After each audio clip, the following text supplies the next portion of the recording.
Right, welcome. This is for the translators, and this is the three L's and the A.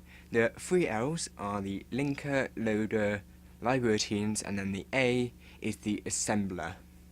So the linker combines object code with library routines that are already compiled, that are in object code, and other pieces of code to create the executable code.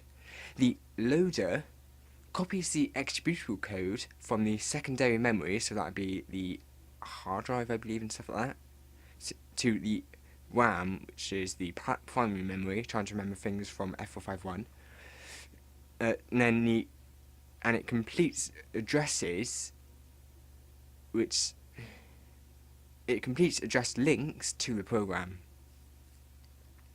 The library routines are a collection of ready-made subroutines that can be called by programs executing within the host operating system. Functions like random, print, or sort that are packaged with the same language. So the functions that are packaged with the language, so print and then sort, stuff like that. The thing that is useful about library routines is that it saves programmers time, since the libraries are pre-made. All she would have to do, so all the programmer would have to do is just type in a couple of commands like import so and so, and then just declare it. So it's like, I'm going to call it in this location, stuff like that. And another thing why it is useful is because it is already tested. It is used multiple times in the program, so it can be used multiple times in the program. I think that's meant to be. It makes use of people's expertise. So say if things like if it uses different languages as well, you can import those. So say if someone's an expert in... Oh, actually, a better thing would be a library. So library routine, since the expert thing, so you can import pretty much a library from other locations. The disadvantages, however, of a library routine is that the libraries could become out of date due to a call to a subroutine that might not exist. An example of this might just be like a Minecraft mod, since you have to use Forge with that, and if the version changes, then Forge might not work due to some things that it calls don't exist anymore within Minecraft itself, which will cause the mods that use Forge to break. Right then, so then there's the assembly language, so the A within this, so the assembler. It relates closely to the computer being programmed, since it is low-level language, and it can be machine specific. It uses labels to allow selection. Each instruction is generally translated into one machine code instruction, and it may use macros. So one machine code instruction, so that would be a different type of operating system. So if something was set just to work on Windows and then something to work on Mac, since you can't run .exes, since that is an executable file onto a Mac. Then the task performed by an assembler when producing machine code is that it translates a program from assembly language. One assembly language instruction is changed to one machine instruction. Reserves storage for instructions and data.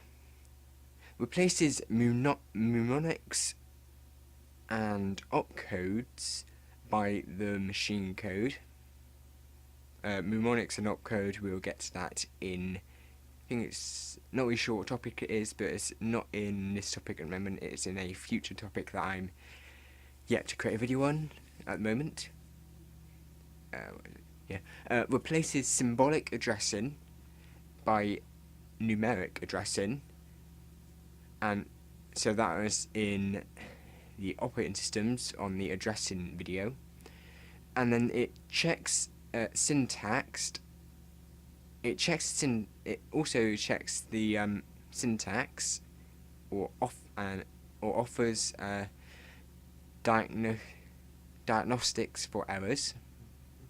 Right then, so for the comparison, for the between the machine code, assembly language, and high-level language, the thing that uses alongside it's got uses mnemonics, uses only binary or hexadecimal code, may use relative addressing, may use local variables, needs translation before the program can be executed, may be translated into intermediate code.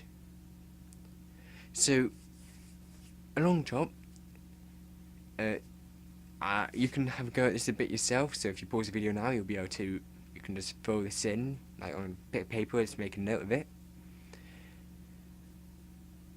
Well then, so for the answers to this, this question does actually come up in when I will be doing the questions at the end of the topic. So the assembly language uses mnemonics. The machine code uses only binary or hexadecimal code. Then the assembly language may use relative addressing. The high-level language may use local variables. And you remember local variables from F452, I believe. Because that local variables that comes up in the programming techniques, which will be next week. The video for that will be next week even. So as I may use for right then, so for means translation before the program can be executed, that is both the assembly language and the high-level language. The high-level language may need to be translated into intermediate code. So how well did you do if you did fill this out? Did you get them all correct, or did you get some wrong? Tell me in the comments down below. Right then, so thanks for watching this video. This is the next subtopic is the compilers and interpreters, where I'll be saying like what they are and then the advantages of both, and then I'll compare them at the end of the video. So thanks for watching. Be sure to give a thumbs up hit that like button if you enjoyed this and you found this helpful.